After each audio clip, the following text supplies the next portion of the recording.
Bom, eu vou começar esse testemunho me identificando.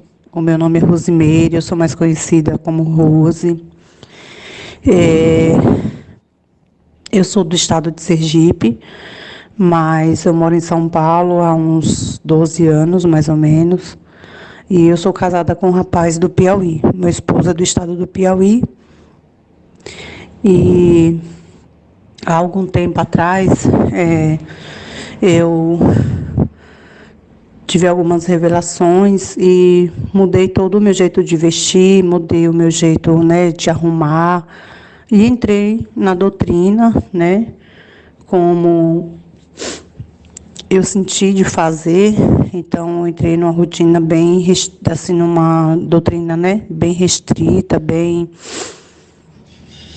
não usava nada, não usava maquiagem, não arrumava cabelo, não fazia unha, não pintava unha, não depilava, não fazia nada disso.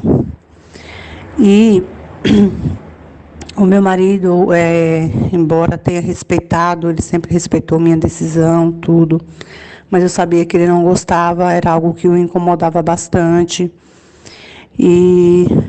Mas eu continuei, né? E ele, apesar de respeitar, de não me recriminar, mas ele sempre reclamava de uma coisinha aqui, de uma coisinha ali. E passado algum tempo, ele decidiu que a gente iria no Piauí, pois até aquele momento haviam alguns familiares dele que eu não conhecia, que moram lá no Piauí, não costumam vir visitar a gente aqui. E desde que a gente tinha se casado e tal, ele nunca tinha ido lá.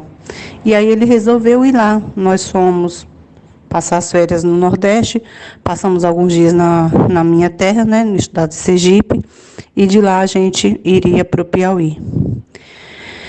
E isso me afligiu bastante, me afligiu a ponto de tirar minha paz, porque apesar de que eu cumpria aquela doutrina certinha, mas aquilo me dava uma sensação de baixa estima muito grande. Eu ficava com muita vergonha, vergonha dos cabelos brancos, vergonha, né, da minha sobrancelha, que é bem espalhafatosa, assim. E eu confesso que eu fiquei com receio dele ficar com vergonha, né? Ele até comentou comigo: amor, se arruma, tal, para a gente viajar. Quero falar assim para as irmãs que o meu esposo sempre foi um homem que cuidou muito bem de mim, tá? Então, aquilo me afligiu muito. E eu fiquei com aquele receio e pensando: mas se eu fizer isso, a minha alma vai para o inferno. Então, eu não posso fazer isso porque eu tenho medo, né, de Deus me abandonar, de Deus me deixar. E aí, já no estado de Sergipe, em Aracaju, eu mandei fazer a minha sobrancelha bem discretamente, né, só dar uma limpadinha. E nós fomos para o Piauí. E eu fui com aquele peso na consciência e me sentindo feia, me sentindo, sabe, eu fiquei com muita vergonha. Eu fiquei com vergonha das cunhadas dele, dos irmãos, fiquei com vergonha dos amigos, né? E eu percebi que elas olhavam para mim assim como uma pessoa descuidada, né? Porque o pessoal do Nordeste, as mulheres do Nordeste são muito vaidosas, muito. E aí eu fiquei num dilema muito grande e me deu uma tristeza. Aí meu Deus, o que é que eu faço, né? E eu lembro que numa sexta-feira eu fui dormir com meu coração muito pesaroso, muito triste. Eu não estava feliz com aquilo, meu esposo não estava feliz com aquilo, porque eu queria agradar o meu marido. Mas a sensação que eu tinha era que se eu fizesse isso para agradar o meu esposo, o Senhor estaria me abandonando e a minha alma iria para o inferno por conta daquilo. E com esse dilema eu fui dormir. E quando eu dormi, eu tive um sonho muito real, que eu estava dentro de um carro e esse carro tinha um motorista, era um Uber. E a gente estava viajando, era um homem muito simpático, estava dirigindo. Quando eu comecei a sonhar, o carro já estava andando, né? E eu só sabia que eu ia para uma festa na casa do meu pai. E eu não precisei falar nada para o motorista, porque ele sabia, embora eu não conhecia a fisionomia dele, mas ele sabia para onde ele ia me levar. E eu fui ali sentadinha atrás, tal. Quando chegou, ele falou assim: aqui é a casa do seu pai. E eu olhei, irmãs, e era um portão, uma coisa mais linda. Sabe aqueles palácios que a gente só vê na televisão? O portão era imperial, era uma coisa maravilhosa. E o portão estava semi-aberto. Não estava escancarado, mas tinha uma brecha, o portão estava aberto, estava destrancado, e eu precisava só abrir e entrar. Só que daí eu fui pagar o Uber. E eu abri a minha bolsa e a bolsa não tinha nada. Não tinha nada. Me bateu um desespero. Falei: moço, pelo amor de Deus, eu não tenho dinheiro para pagar essa corrida. Meu Deus, como é que eu não percebi que não tinha dinheiro na minha bolsa? E eu lembro que no sonho eu estava usando uma calça de linho, folgadinha, muito bonita. E ela era muito discreta, não era grudada no corpo, não mostrava marca de calcinha, não desenhava o meu corpo, mas era uma calça. E nessa época eu não usava calça, de jeito nenhum. E aquela calça era de linho, cor de café com leite, e eu estava usando uma blusa de alça. Porém, a blusa cobria todo o meu seio direitinho, até em cima, perto do pescoço, e tinha uma alcinha fina. E eu não usava blusa, até hoje eu não uso blusa de alça fina. E aí eu falei: meu Deus, eu entrei naquele desespero, como que eu vou pagar o senhor agora? Porque não tem dinheiro na minha bolsa. Eu sacudia a bolsa, virava ela assim com a boca para baixo, sacudia, revirava tudo, e não tinha nada na bolsa, não tinha nada, não tinha documento, não tinha nada, não tinha cartão, minha carteira não estava lá, não tinha nada. Não tinha nem celular, na bolsa não tinha nada. E me bateu aquele desespero. E eu falei assim: meu Deus, e agora? Como que eu vou pagar essa corrida? E o rapaz falou para mim assim, depois de um tempo, ele falou para mim assim: moça, não se preocupe, porque essa corrida já foi paga pelo seu pai, você não deve nada. Essa corrida, o seu pai pagou. Então eu entendi no sonho que quem tinha pedido aquele Uber para mim era o meu pai. Eu não tinha pedido o Uber. Por isso que quando eu comecei a sonhar, eu já estava dentro do Uber e ele já estava andando. E aí veio aquele alívio para mim. Eu falei: ufa, graças a Deus. E ele começou a rir, falou: pode ficar tranquila, moça, essa corrida já foi paga pelo seu pai. E o portão está aberto, a senhora pode entrar. E eu entrei. E quando eu cheguei na sala da festa, tinham alguns homens trabalhando. Era um lugar que não tem palavras para explicar. Era um salão enorme, extremamente limpo. E eu lembro que o telhado era como tem muito no Nordeste, aquelas madeiras assim, sabe, para sustentar o telhado, mas era uma coisa maravilhosa. E tinham algumas pessoas, alguns homens trabalhando, e eles cantavam, eles riam, eles conversavam. Era um estado de alegria maravilhoso.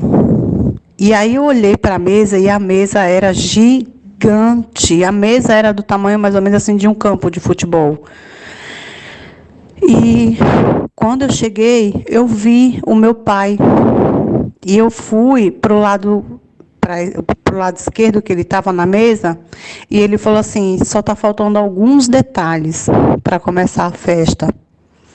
Falei: tá bom. E eu falei assim: eu vou ajudar. Aí eu comecei a ajudar ele a terminar de decorar a mesa, de colocar arranjos, aquelas coisas. A gente estava arrumando, a gente estava trabalhando ali. Então, eu olhei para ele e ele era um homem muito bonito. E a serenidade daquele rosto era um estado de paz muito grande. E eu senti, embora ele não falava, ele era uma pessoa calada, ele era uma pessoa mais contida, mas ele expressava de alguma forma, eu sentia muito amor. Eu sabia o quanto eu era amada e o quanto eu era esperada ali. O quanto eu fui desejada naquela festa. Era como se eu morasse muito longe e eu estivesse voltando para visitar eles nessa festa. E aí eu lembro que a gente começou a se servir. E tinha tanta coisa, era uma fartura. E eu comecei a me servir e eu estava do lado dele. E por incrível que pareça, não tinha mais ninguém. A festa tinha só aqueles homens que estavam terminando de trabalhar e tinha nós dois que estávamos nos servindo. E aí eu acordei. E quando eu acordei, eu estava tomada de paz. E daquela sensação e daquele sentimento de amor. E o que eu entendi na hora que eu acordei, que eu creio que foi o Espírito Santo do Senhor que falou para mim, foi o seguinte: filha, o carro do Uber é a salvação. O motorista do Uber é Jesus, o Filho de Deus. Ele é o único que conduz à salvação. O portão é a porta do céu. E ela foi aberta, ela não foi aberta por você, ela não foi aberta pelo homem, ela não foi aberta por ninguém, ela foi aberta pelo próprio Deus. Ele abriu a porta do céu. E o fato de você não ter na sua bolsa dinheiro para pagar é porque não há nada, absolutamente nada, nada que possa pagar pela sua salvação. Somente Jesus pode pagar. E ele já pagou o preço. Ele pagou o preço da sua salvação. A porta do céu está aberta para você, não porque você abriu, não porque você vai abrir. Ela está aberta para você porque pelo sacrifício de Cristo, Deus abriu essa porta. E você tem acesso ao céu pelo sacrifício de Cristo. Quem manda, quem conduz a salvação, quem chama para a salvação é Deus. E Ele é responsável. Não há nada que você possa fazer para agregar a sua salvação. Então, irmãs, ali naquele dia eu entendi que Deus pode não se agradar de algo, pode não se agradar, mas isso, irmãs, não fecha a porta do céu para nós. Porque só Jesus nos conduz à salvação e o sacrifício dele é perfeito. O sacrifício dele não precisa de amuleto, não precisa de ajuda. É perfeito. Nada do que a gente fizer vai abrir a porta do céu para nós, só o sacrifício de Cristo. Ele é Deus. E Ele nos deu paz com Deus. Ele, pelo seu sacrifício, pela sua morte na cruz, Ele nos coloca diante de Deus pelo sacrifício dele. Não é nada que nós fizermos que vai nos levar diante do Senhor. É o sacrifício de Cristo. E é nisso que nós temos que crer. Então, naquele dia, quando eu acordei, naquele sábado, eu acordei muito impactada, me sentindo muito amada e sabendo que nada disso poderia me tirar do Senhor. Porque a minha salvação não depende de mim. A minha salvação depende única e exclusivamente de Deus. É claro que uma mulher salva sabe, né? Sabe o que convém e o que não convém. Mas essa foi a experiência que eu tive. Então, naquele dia, quando eu acordei, eu fui no salão, pedi para o meu marido me levar. Eu fui no salão, fiz a minha unha, pintei o meu cabelo, cortei, porque eu não cortava há muito tempo, porque eu estava bem feinho.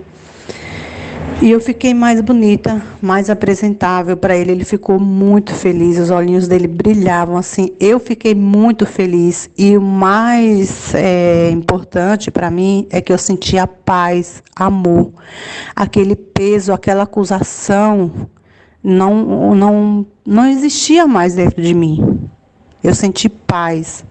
Até porque, minhas irmãs, a Bíblia diz que a mulher solteira cuida das coisas do Senhor e como há de agradá-lo. Mas a mulher casada cuida das coisas deste mundo em como há de agradar o seu marido. Então, quando a gente está fazendo alguma coisa que agrada o nosso marido, dentro, claro, né, ali dos parâmetros bíblicos, a gente também está agradando a Deus. Eu não me senti nunca mais acusada, eu não me senti rejeitada e jamais eu voltei a acreditar que Deus vai lançar a minha alma no inferno por causa de uma unha ou por causa de uma sobrancelha. Porque o sangue precioso que Ele entregou por nós está muito além disso, ele é perfeito. O sacrifício de Cristo é perfeito. E quando Jesus foi expirar na cruz, ele não disse, será consumado de acordo com a vida de vocês, não. Ele disse, está consumado. Estava consumado ali a nossa salvação. E é pela fé, né? Então, essa foi a experiência que eu vivi.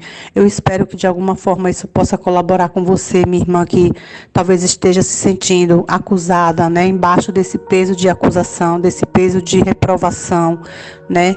Que o Senhor venha falar o seu coração e trazer paz, como Ele trouxe paz para mim. Amém? Que Deus abençoe a todas.